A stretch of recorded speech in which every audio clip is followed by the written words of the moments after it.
I'm going to give it a time frame of 6 months at a minimum that I would say don't buy a new car.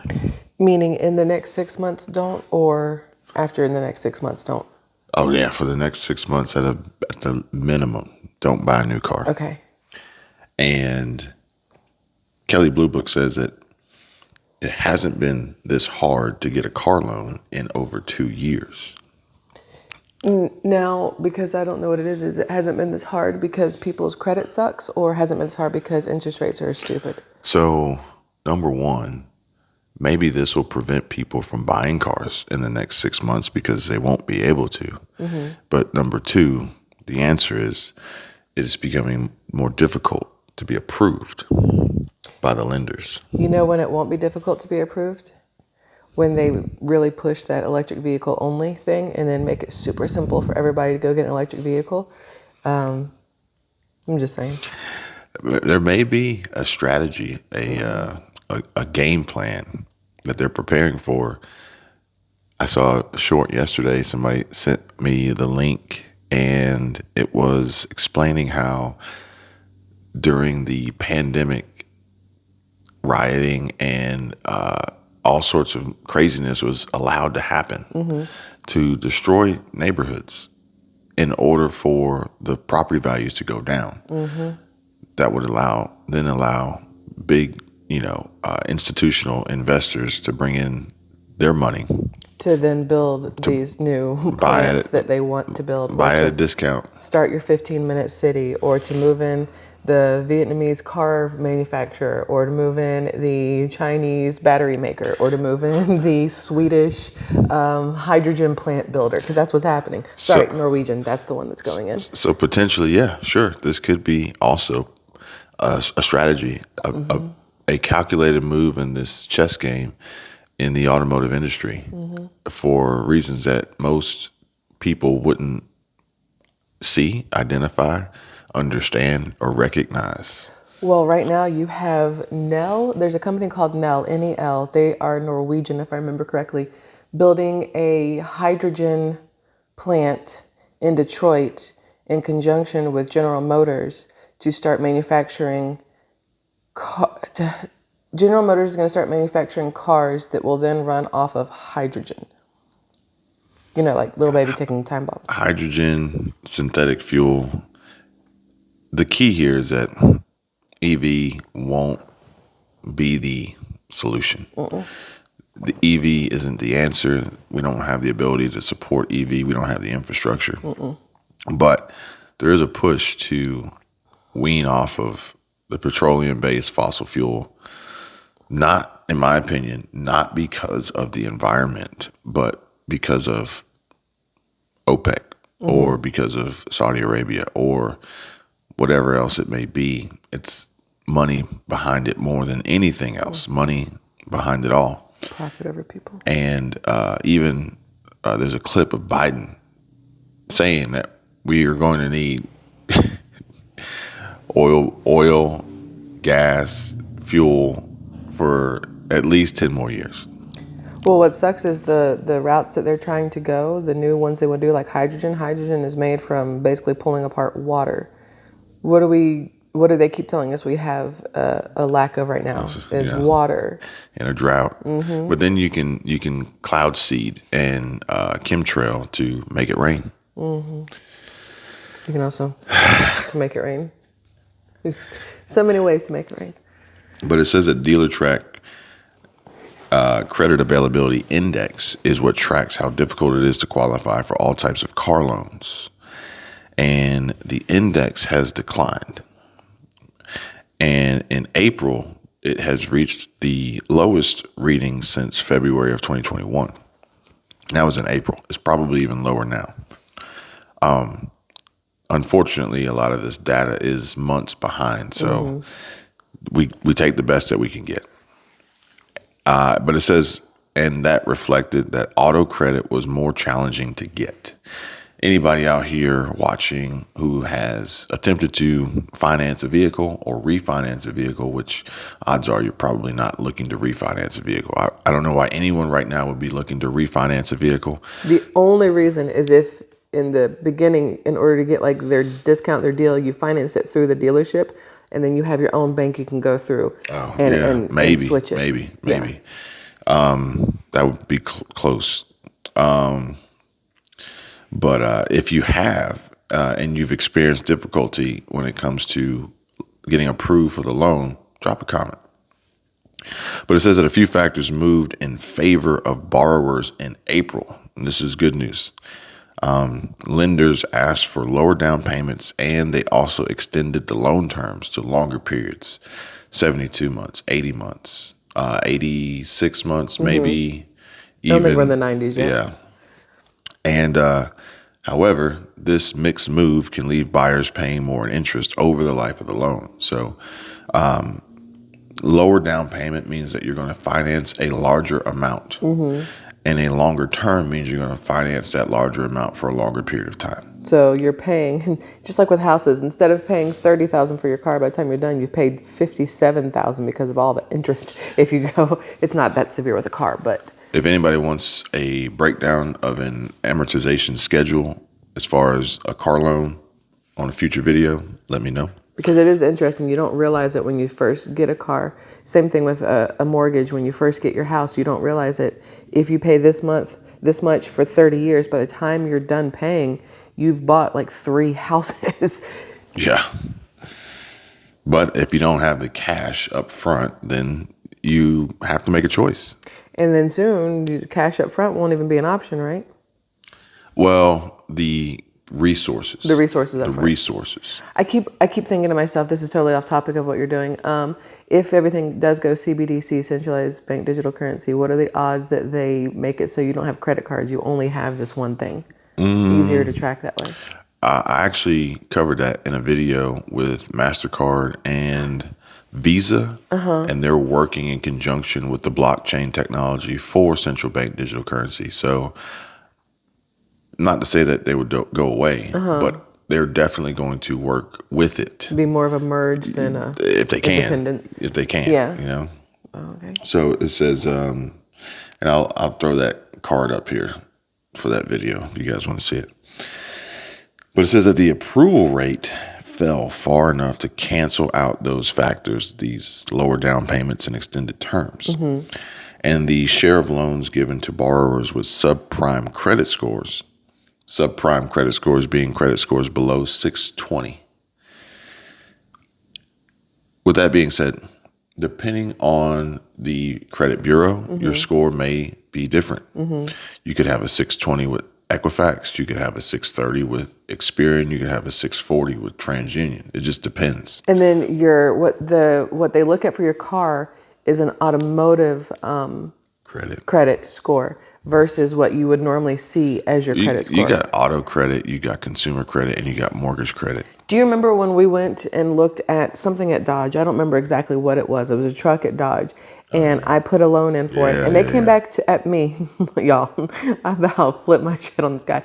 They came back to me with like a 20% interest rate to get this truck. This was at the height of the pandemic. It would have been a used truck. Like we were scrounging because we needed a truck. Because I told them I didn't want to do a down payment. And they were like, okay, well then 20% interest rate. And I'm like, are you kidding me right now?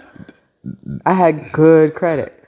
The dealership, which I won't say the name, I think that they're shady. I could never buy from them. Now, I could potentially try Landmark.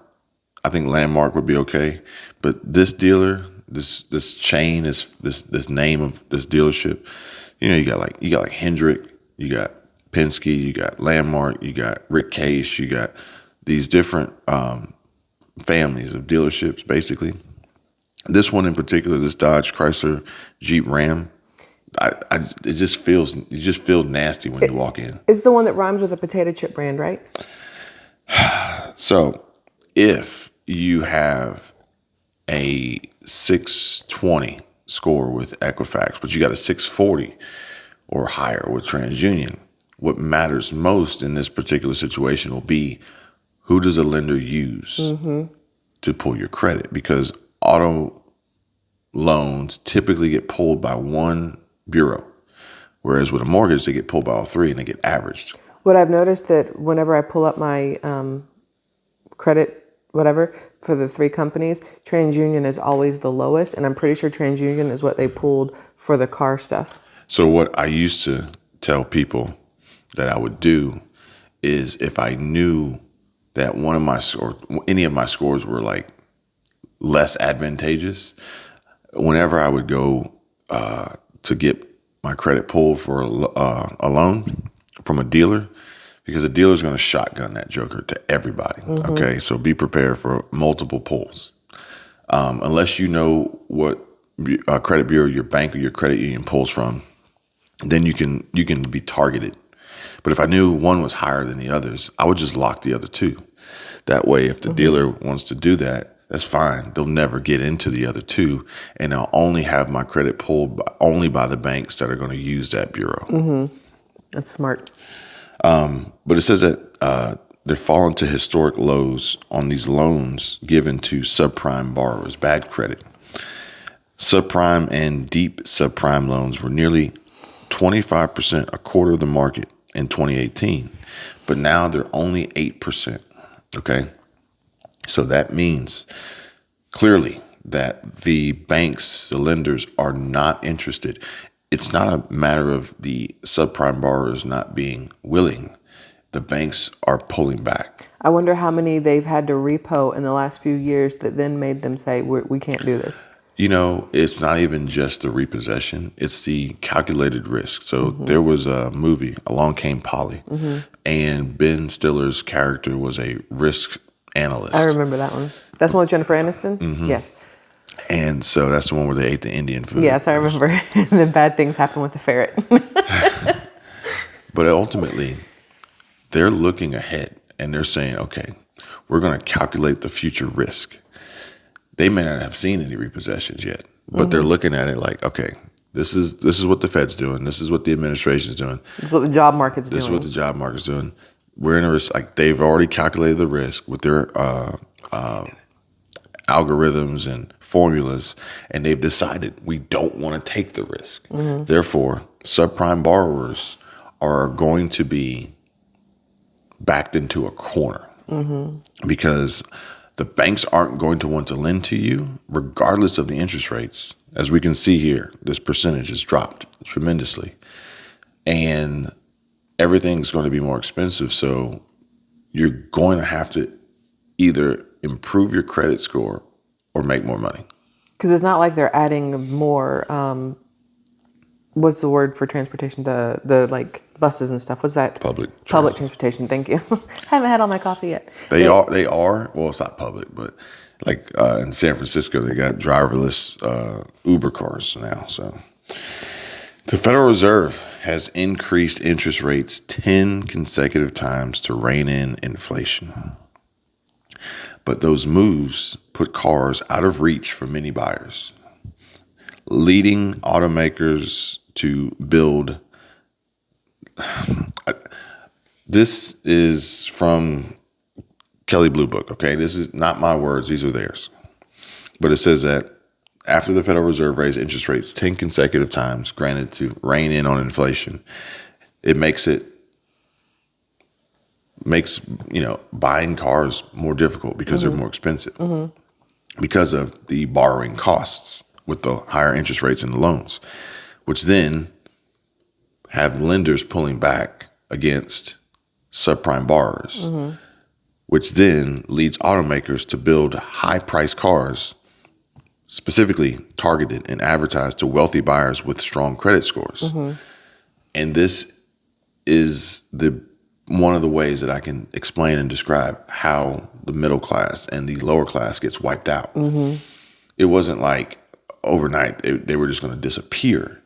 It's these moves and these changes and these strategies that are being implemented that are ultimately driving towards this society of wealth and affluent buyers and high income earners, and everyone else kind of gets screwed. You know, it doesn't make sense though. Like, I've never understood, like, why not make more of the lower priced ones that the people could get into and could afford, so that you are, so yes, there's less profit for the manufacturer there, but then you have a higher volume of sales, so you could equal out to the same amount of profit. Versus selling 2 of these high end ones, you sell 5 of these lower end ones and you get the same amount of profit in the long run, but then there's 5 more people that are driving around in your brand, that are, spending money at your service stations, that are keeping it doesn't make sense to me why you would want to make it harder for the average working person to afford your products when there's more average working people than there are the top earners. So you got to realize the food chain and the automakers, they really don't care about service. They don't, because those go to the dealers. And the dealers are just licensed franchises. Okay, that makes sense. So but without the dealers, how do you sell your cars? If the dealership... Direct to consumer. Yeah. And they would much rather do that anyway. That's true. Because I'm sitting there thinking, well, the dealerships, they need to be able to cater to everybody. And if you make it so they can't, then that dealership goes out. And now you have all those people that don't have a job. And well, the dealers could stand to lose also. It's not just the low income and middle class. The dealers could stand to lose also. You got to realize this is top down. So you got, the head of the government, and then you got the Fed, and then you got, the... I think you put BlackRock right there next to the Fed, just so you know, because since they work together. And then you got the producers, okay? And these are like the raw producers, and these manufacturers fall into that category. And everybody else underneath them, sucks for you, survival of the fittest. So with that being said, they would also prefer to close plants, shut down plants, eliminate jobs, which would align with the Fed and their position and their move, which they've already stated before, was their plan to cut jobs and shrink balance sheets and soften the economy. But as a manufacturer, moving forward, I'm going to calculate my upside, my risk, and I would much rather risk reducing my cost and my overhead, as I've talked about this many times before. That's, overhead costs. The employees are the most expensive, by the way. And reduce my inventory, raise my price, increase my profit margin. I can make more by selling less. I can make more by doing less. That's what I want. Work smarter, not harder, kind of. And the reason why I would want that today is because we're in a recession.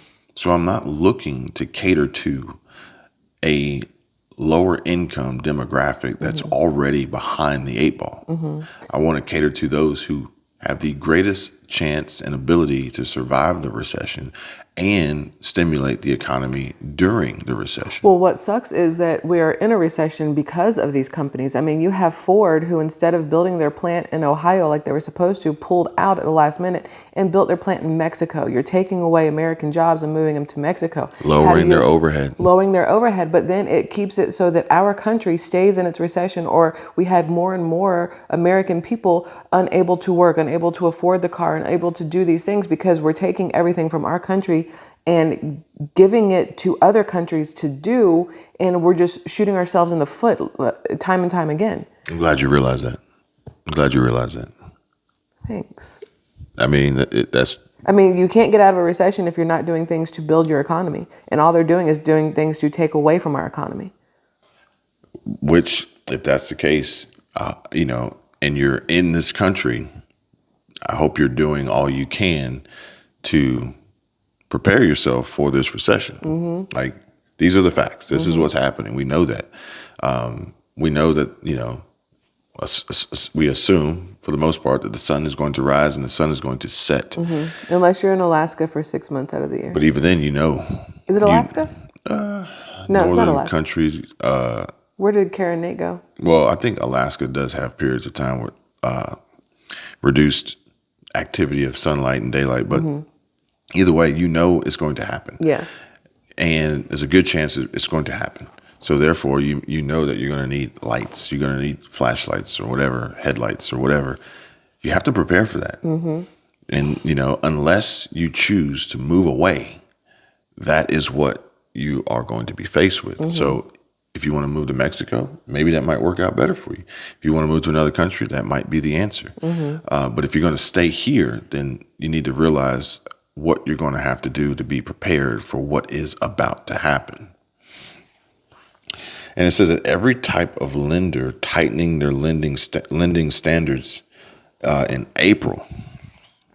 So although this is a Kelley Blue Book article, every type of lender tightened their lending standards in April. So that's cars, that's banks, that's cars, auto, home, mortgages, banks. When it comes to personal loans, credit cards, everybody student loans, tightened all those kind of in things. April. Okay, now we are here in May, approaching June. Noting that even credit unions tighten the most.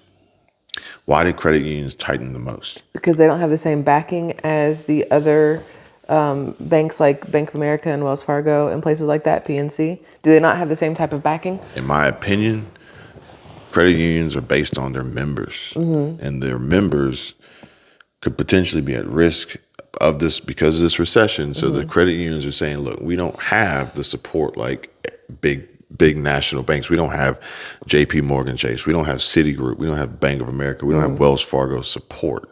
We have members, and our members are at risk. If we don't see as much deposits going in and we see more withdrawals coming out, because I mean, I look at my Bank of America app and it'll show me how much money comes in, how much money you spend, and you want to make sure that your come in and your spend are here, not here, not here. And then it breaks it down for me. It says, hey, you spent this much on food and this much on travel, this much on gas, this much on this. And it gives me like whatever's.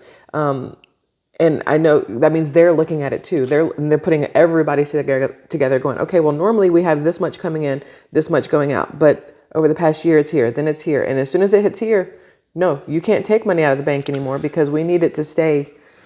I'll link this video here so you guys can check it out somewhere.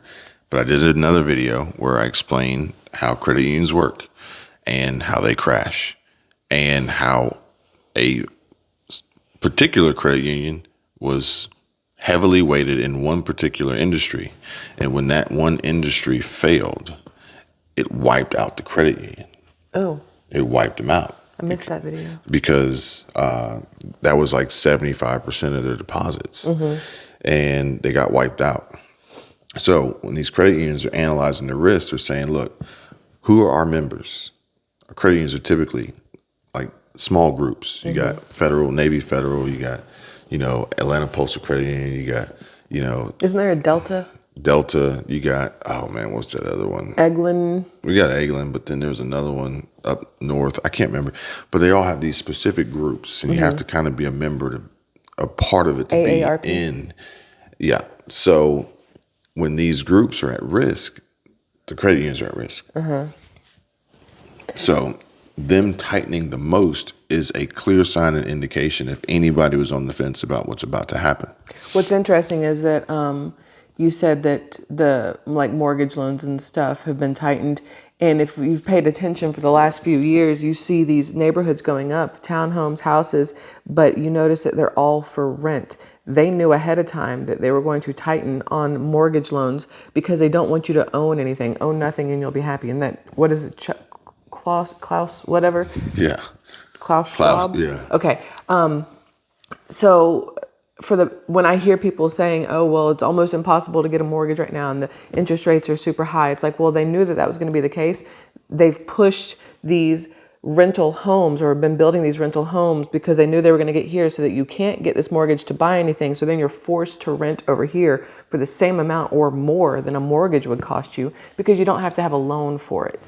You just have to sign away your life, basically. And they can make more money because put to sleep somehow. They can charge you in perpetuity, continuously increase, and they'll make more in the long run. And then hold your place of your home over your head of, hey, listen, either you pay $500 more a month or you have to get out because we have somebody who will pay more.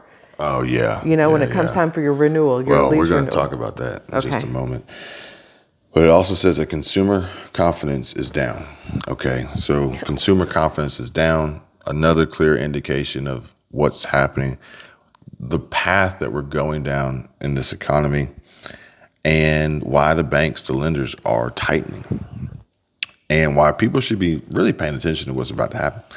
Plans to purchase a vehicle in the next 6 months fell to the lowest level since November of 2021. Why is this important? It's part of a whole. Mm-hmm. But if you're in the automotive industry, I'm not telling you to get out, but it might be rough. It's going to be a little dicey. Might be rough. Now, we're moving over to CBS News, and they are saying that auto loan rates continue to climb, causing more drivers to fall behind on their payments. And that the average American pays over $700 a month for their new car, an amount that continues to climb as interest rates on auto loans skyrocket. I remember when I got my first car, like went out and got a loan for it. Actually, my mom got a loan for it because she's the best. I paid like $300 something a month. And I thought to myself, because I was like 18, 19, I thought, man, this is expensive. What the crap? Now I have an $800 Jeep payment. You know what I mean? Like, you think back then that that's a lot of money. And then each time you buy a car, if you're upgrading, I guess you could say, or even if you're not upgrading just because of the market, you're paying more and more and more each time. I can't imagine what a car in 10 years is going to cost per month. I don't want to do it. Oh, man. Well, the thing I'm going to run this Jeep until the wheels fall off. Honestly, what they would prefer is to bring that number down. Mm-hmm. And the reason why they would want to bring that number down is because they're going to extend the term. So they would rather you pay $500 a month for a longer period of time to gain more interest. More free money. Over that life of that loan. Yeah. But here's the problem. And the problem is the ability to pay off the loan, which for those who can't, leads to repossession. Mm-hmm. And the banks can't afford for that to happen. So they would prefer to make it easier for you to make the payment longer, but they also know that they want to make sure that they're getting people who can afford to keep paying and not risk default. But they also don't want people, or as a person, you also don't want to go in my thought process, and pay cash for a car, even if you have the ability, because then the second you drive it off the lot, it's depreciated. And if anything were to happen to it, you're out your money. So here's a big problem with paying cash for cars or putting large down payments on cars. The reason why I think the banks want larger down payments is because they know that the cars are overpriced. Mm-hmm. They're not worth what they're being sold for. Mm-hmm. So the bank doesn't want to be on the hook. So let's just say there's a $50,000 vehicle, and the bank really is like, you know what, this car is really only worth like 40, but they're selling for 50. Well, you got to put 20% down. Mm-hmm. So you need to put down, $10,000, bring it down to 40. Then the bank's happy. At least if you stop paying, they get the car back at what it's worth, so that when they take it to auction, they can make their money back, or at least lose less. Mm-hmm. And so the problem is then you're out $10,000 in cash that you put as a down payment. And people are going to be like, well, you drove it. What if you only drove it for 3 months and then immediately defaulted and they repo it? You spent $10,000 to drive a car for 3 months. The problem is that the finance people lie to buyers. Mm-hmm. So what they would tell you to do is they would tell you to put the 20% down, 10 grand down. And then they would, tack on points to your interest rate to bring your payment back up. How much do you want to pay? Oh, I want to pay, $800 a month, $700 a month. Well, $50,000 car, $700 a month. Got you. Well, the bank wants you to put 20% down. Okay. But we're going to keep your payment at wait, what happened? And most people don't realize what's going on. Mm-hmm. And then what you got to realize is that now you've ultimately provided the equity to the bank, the lender, to combat depreciation of the vehicle. Mm-hmm. That's why they want to do it. But the dealer will say, you're going to want to get gap insurance. Yep. In case anything were to happen, if you total it, that way it's completely covered and paid off. And it's only an extra, $12 a month. Now, here's the problem. You've just eliminated the gap by putting 20% down. Yep. So buying gap insurance is freaking pointless. There is no gap. But here's the big problem. If you were to have a catastrophic total loss of this vehicle, day one, $50,000 car, 20% down, you put 10 grand to buy this car and you total it out the next day. And the insurance company says the depreciated value of this vehicle is only $40,000. Guess what they're going to give you? $40,000. And what did you just spend? $10,000. So in my opinion, I would always finance a car for the most amount possible. Put as little down and get gap insurance and let the burden lie on them.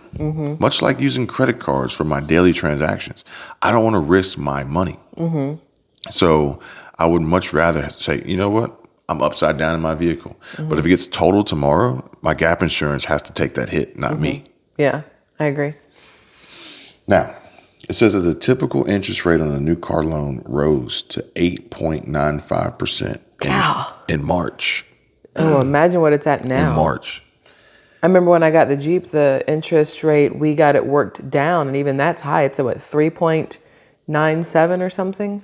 Yeah, and the Jeep, if you guys want to know anything about the Jeep and why the payment's so high, just hit me up on Patreon, because there's a reason why we did do what we did. But, and it's not because we can't afford it.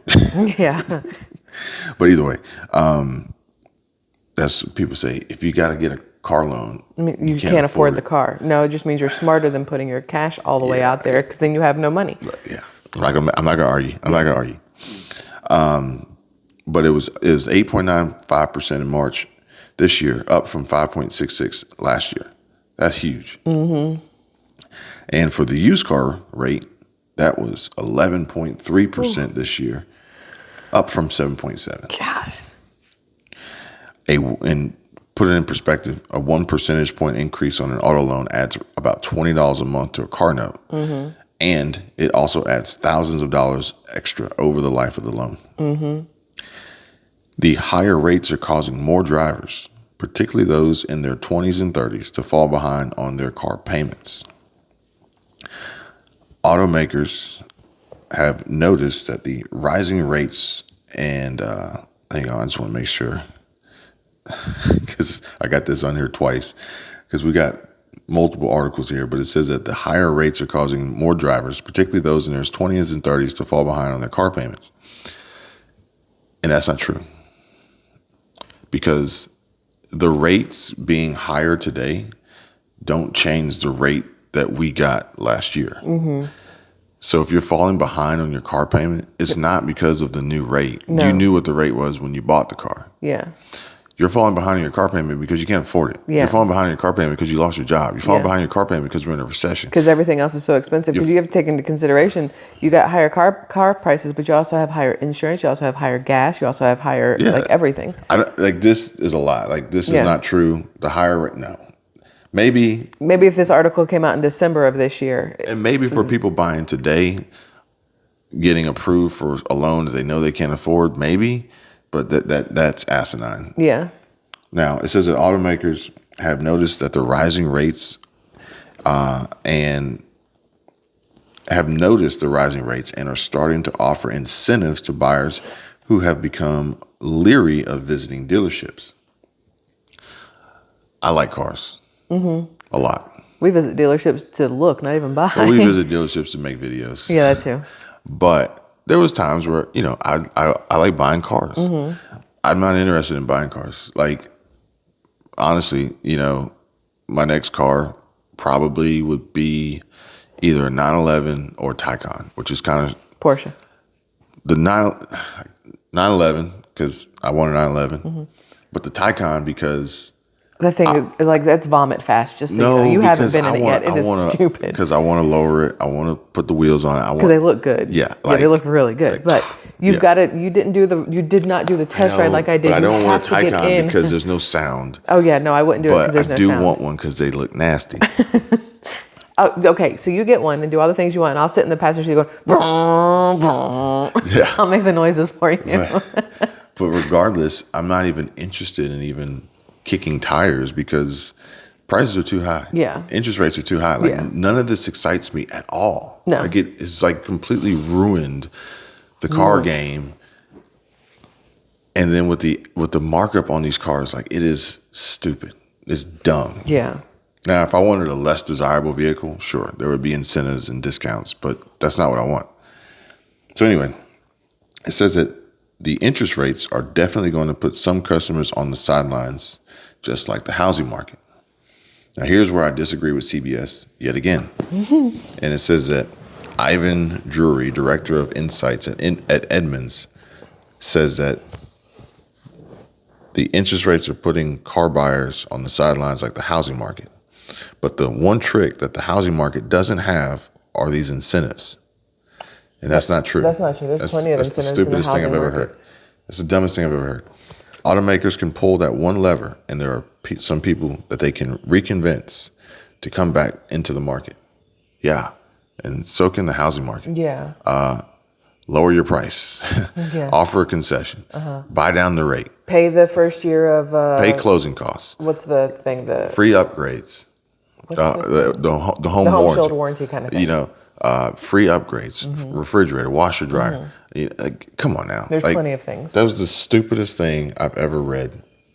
Most of today's cashback offers are for full-size trucks. There's talking about these incentives, which is crazy because full-size trucks, like, there was a time when you couldn't find one. Yeah. Like, they weren't there. Yeah. But automakers are expected to roll out more discounts on a wider array of vehicles soon. But even still, vehicles are changing. Like, cars really don't exist except for, it's weird. Like, think about Ford. They only have one car. The Mustang. electric Mustang? No, just a Mustang. Regular That's Mustang. the only car they have. Because they used to have the Focus and the whatever else. Yeah, and the Fusion. Yeah. They only have one car.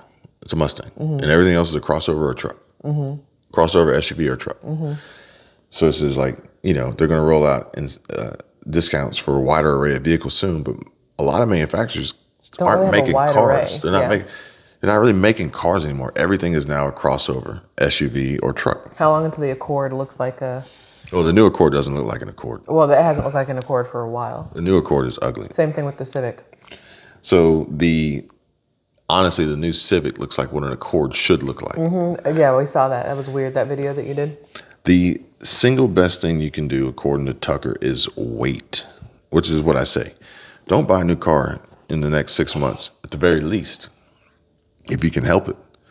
And the more people stay off the car dealership lots, the more you'll see discounts coming in, which is going to further impact the effects of the recession. Like, this is, we have to crash and we have to reset.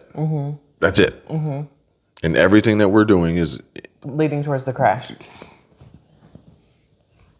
dealerships this year are offering 90-day deferred payments on new purchases, giving customers more cash value for trade-ins, and even lowering their manufacturer's suggested retail price in hopes that rising interest rates won't scare away buyers.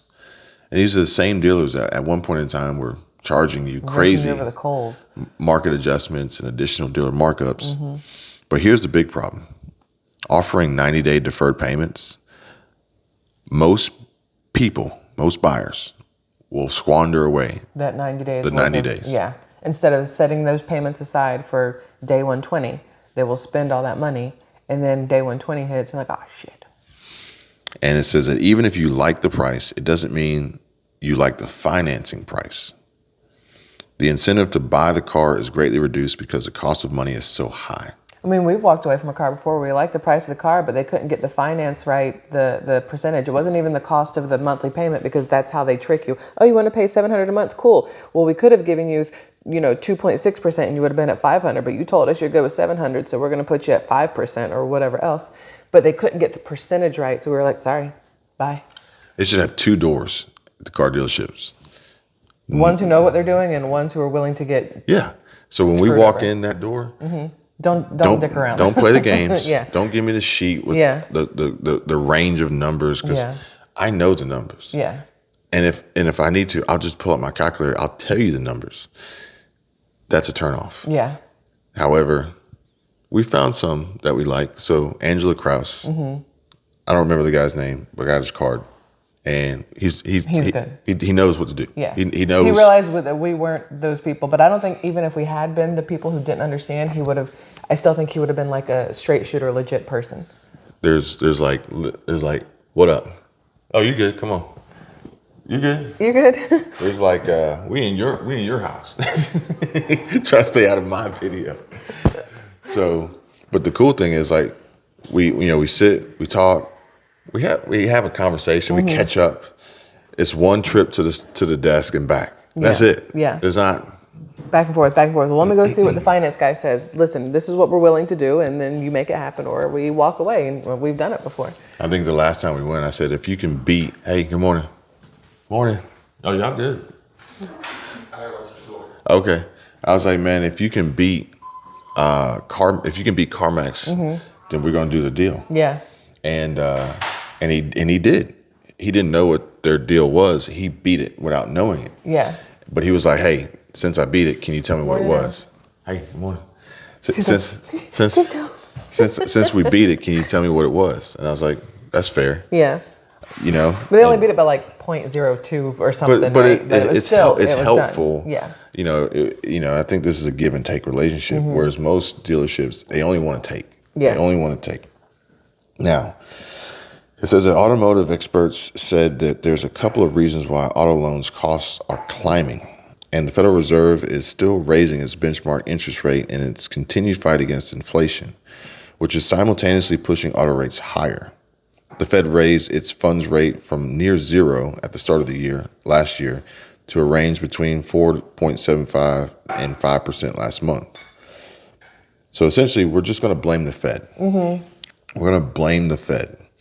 But interest rates were higher before they dropped to near zero. Yeah. So, look, say what you want.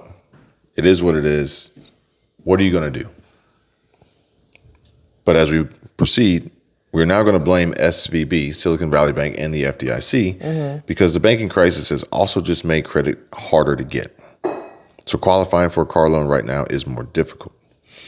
And that's because these banks are, like the credit unions, worried about bank runs, worried about losing deposits, worried about their liquidity.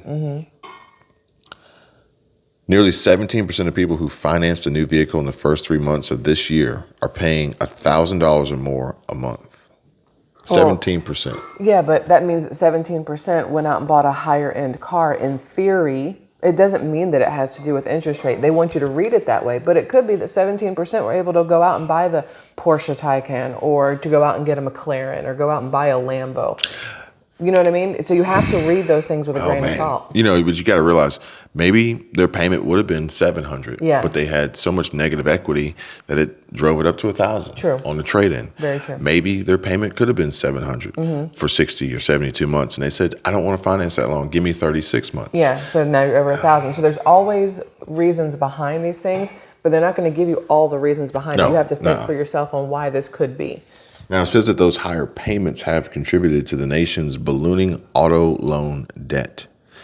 Americans owed over $1.5 trillion in auto loans at the end of 2022, and that was up from $1.46 the year before. That's funny because the cost of cars are higher. It's not that whatever else, but then also if manufacturers are stopping the lower cost cars production and only focused on higher cost car production for you to go out and buy, of course you're going to have higher loans across the country because that's all you're producing for the people who can get them. So again, it's like, anyway. And then it says a Fed study released in February found that a growing percentage of young borrowers are falling 90 days or more behind on their car notes, with the rising interest rates cited as a contributing factor.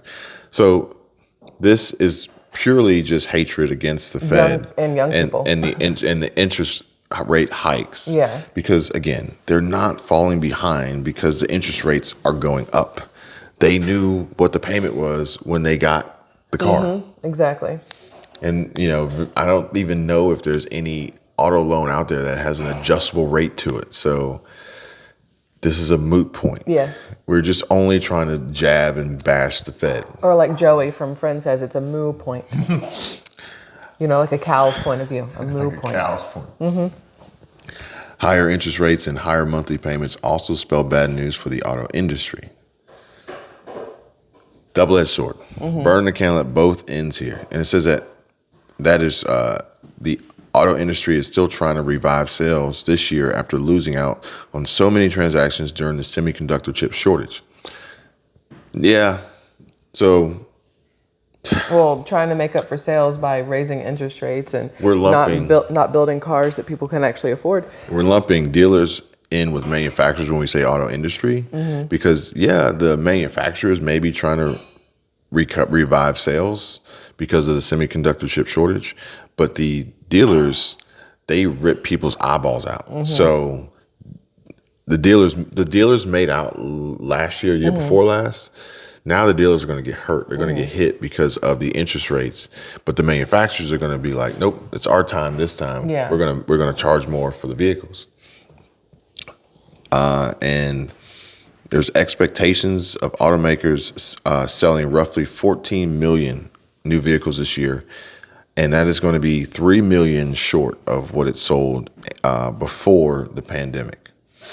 But if we're reading this and we're understanding what it's saying, if they're going to have a deficit in sales, they're going to make it up in price. What if there's 3 million less legal age drivers this year to go out and buy a new car? It doesn't matter. They have to continuously increase their revenues and continuously increase their income, their net income, their profit, and their bottom line. Plain and simple. Now, Motor1.com says that delinquent car loans and repossessions are rising in America. And business is booming for the Repo Man as more people fall behind on their auto loans. Which then you would think would give you plenty of cars to turn around and sell.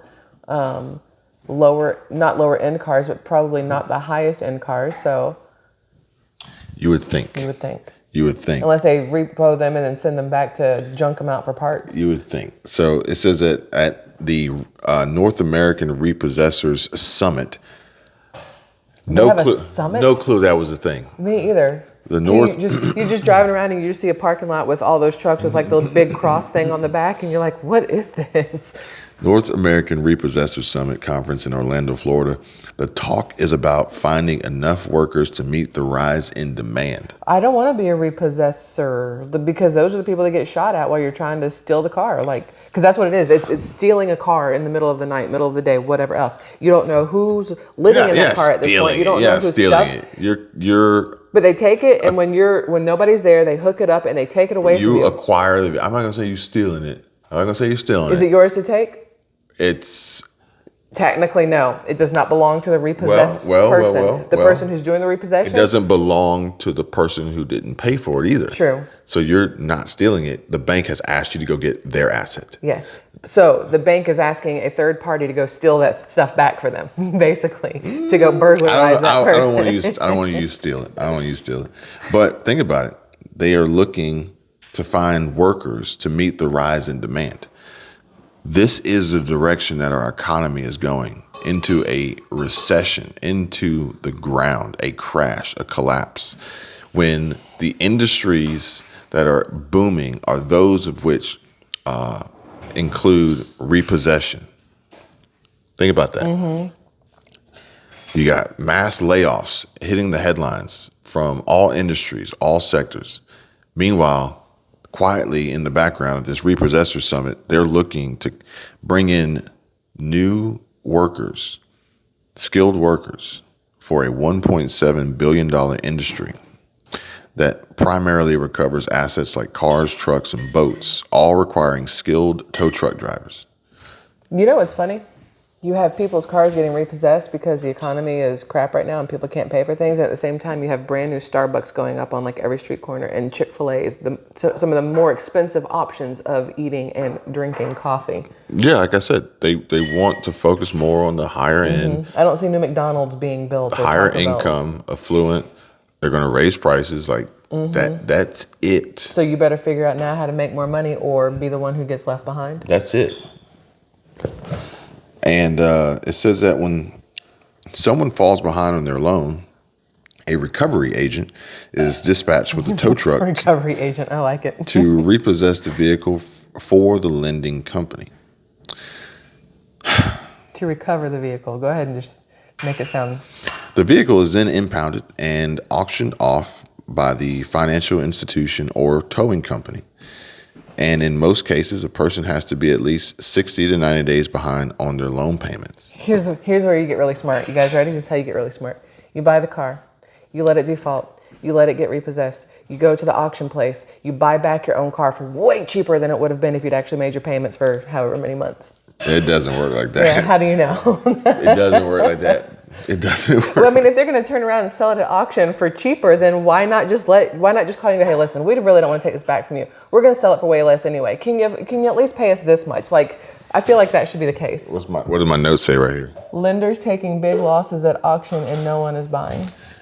So they're not really selling them cheaper because they were sold too high to begin with. And the repossessions are actually from the loans from last year and the year before last, where the banks weren't asking and requiring higher down payments. And they are too far into these loans on these vehicles that aren't worth it. So they may be repossessing a car that you owe $50,000 on that they take to auction and they're trying to get 50 for, and the new ones are coming out for 40 because no one's showing up at the dealership. So it doesn't really work that way because they are in a bind. Yeah. They're in a bind.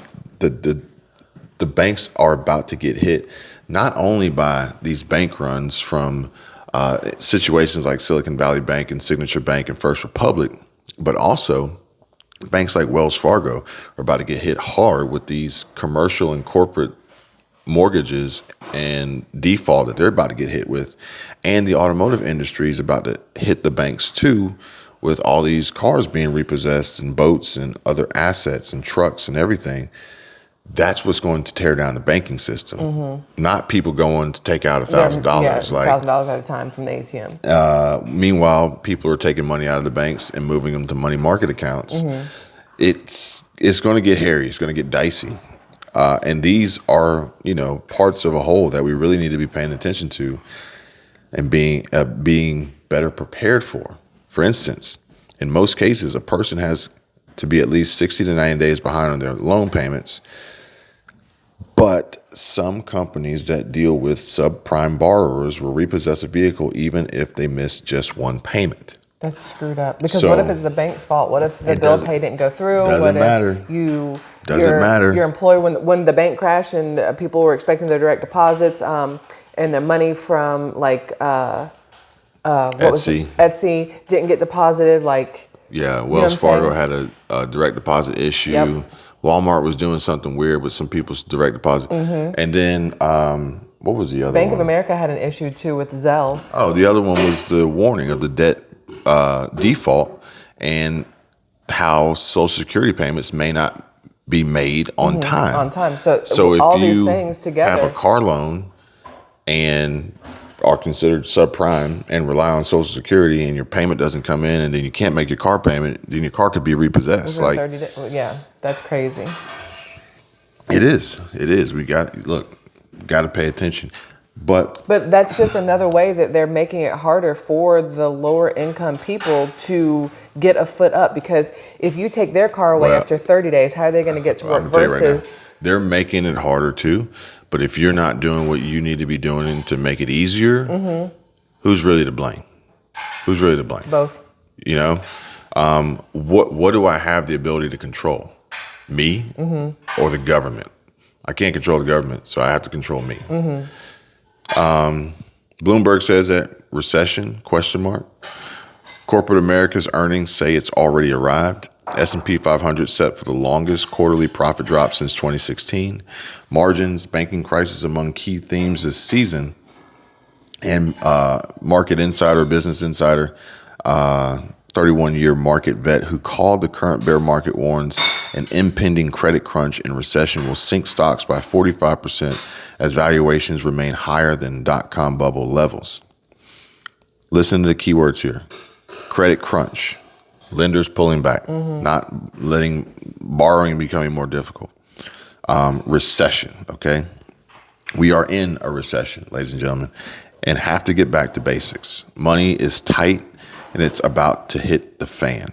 Those not following the 5 basic principles and concentrating on diversity, security, and cash flow will ultimately feel the most pain. Now, we're going to go into this even further, even deeper on Patreon for anyone who's interested in learning more, getting on a better path for financial success and stability. Right now, maybe just focusing on maintaining without, going too crazy. But the challenges are approaching rapidly. And we can just look at this one particular segment, this one particular indicator, the automotive industry, and how it's tied to banking, how it's tied to default, how it's tied to loans, how it's tied to the Fed, how it's tied to interest rates, how they're even making comparisons to the housing market with the automotive industry. But at the end of the day, the signs are clear to me. I don't know if they're clear to you. Drop a comment down below. Let me know what you think. Thanks for joining. Hey, you're talking to me or them? Yeah. We'll see you guys soon. Bye.